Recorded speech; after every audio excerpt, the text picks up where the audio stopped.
Guys, so I'm going to show you how to mount these camera switches depending on the style that you have. You can go for the 22mm switches, but they're only going to be a single button switch. So if you wanted to turn on the factory camera and a secondary camera, you would have to take up 2 spots. Now you couldn't do that here, but in the center console you could.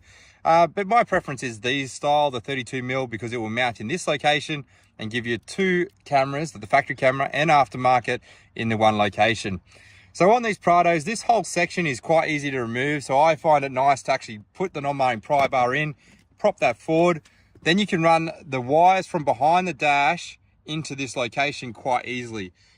So we would generally, we're not going to show you on this car, we're not going to do it to waste time, but you would run that behind the dash and come out of there.